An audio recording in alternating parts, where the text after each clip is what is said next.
یسایہ اور اس کا 29واں باب جو 24 آیات پر مشتمل ہے۔ اریل پر افسوس، اریل اس شہر پر جہاں داؤد خیمہ زن ہوا۔ سال پر سال زیادہ کرو، عید پر عید بنائی جائے، تو بھی میں اریل کو دکھ دوں گا اور وہاں نوحہ اور ماتم ہوگا، پر میرے لیے وہ اریل ہی ٹھہرے گا۔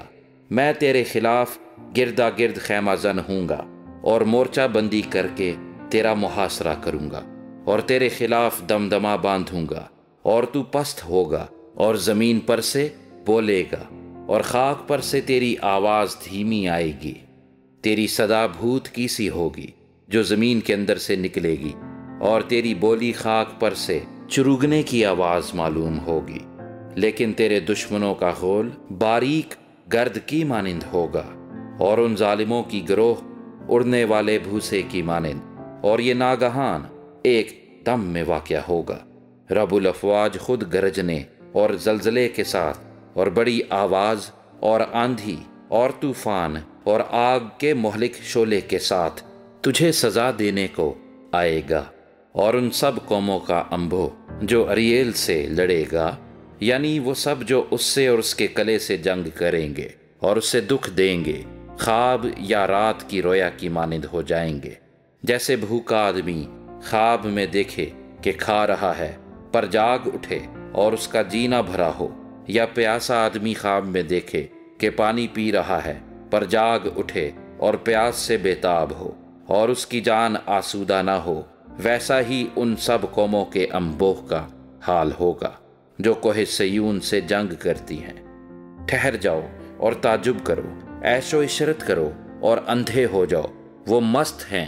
پر میں سے نہیں، وہ لڑکھڑاتے ہیں پر نشے میں نہیں، کیونکہ خداوند نے تم پر گہری نیند کی روح بھیجی ہے، اور تمہاری آنکھوں یعنی نبیوں کو نابینا کر دیا، اور تمہارے سروں یعنی غیب بینوں پر حجاب ڈال دیا،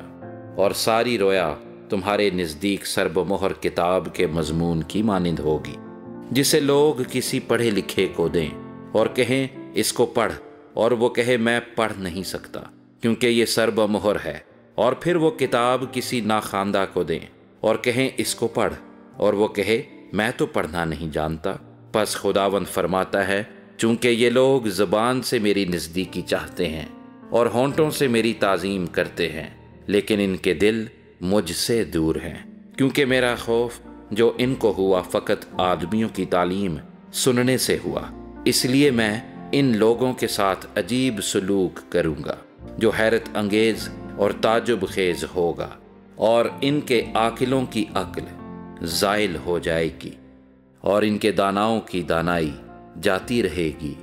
ان پر افسوس جو اپنی مشورت خداوند سے چھپاتے ہیں، جن کا کاروبار اندھیرے میں ہوتا ہے اور کہتے ہیں کون ہم کو دیکھتا ہے، کون ہم کو پہچانتا ہے۔ آہ، تم کیسے ٹیڑھے ہو! کیا کمہار مٹی کے برابر گنا جائے گا،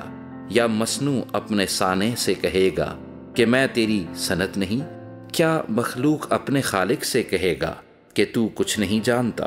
کیا تھوڑا ہی عرصہ باقی نہیں کہ لبنان شاداب میدان ہو جائے گا،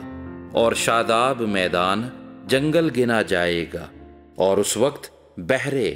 کتاب کی باتیں سنیں گے، اور اندھوں کی آنکھیں تاریکی اور اندھیرے میں سے دیکھیں گی۔ تب مسکین خداوند میں زیادہ خوش ہوں گے، اور غریب و محتاج اسرائیل کے قدوس میں شادمان ہوں گے، کیونکہ ظالم فنا ہو جائے گا اور ٹھٹھا کرنے والا نابود ہوگا، اور سب جو بد کرداری کے لیے بیدار رہتے ہیں کاٹ ڈالے جائیں گے، یعنی جو آدمی کو اس کے مقدمے میں مجرم ٹھہراتے اور اس کے لیے جس نے عدالت سے پھاٹک پر مقدمہ فیصل کیا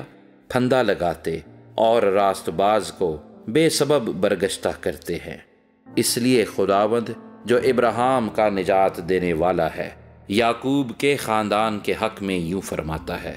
کہ یعقوب اب شرمندہ نہ ہوگا، اور وہ ہرگز زرد رو نہ ہوگا، بلکہ اس کے فرزند اپنے درمیان میری دستکاری دیکھ کر میرے نام کی تقدیس کریں گے۔ ہاں، وہ یعقوب کے قدوس کی تقدیس کریں گے اور اسرائیل کے خدا سے ڈریں گے، اور وہ بھی جو روح میں گمراہ ہیں فہم حاصل کریں گے اور بڑبڑانے والے تعمیر پذیر ہوں گے۔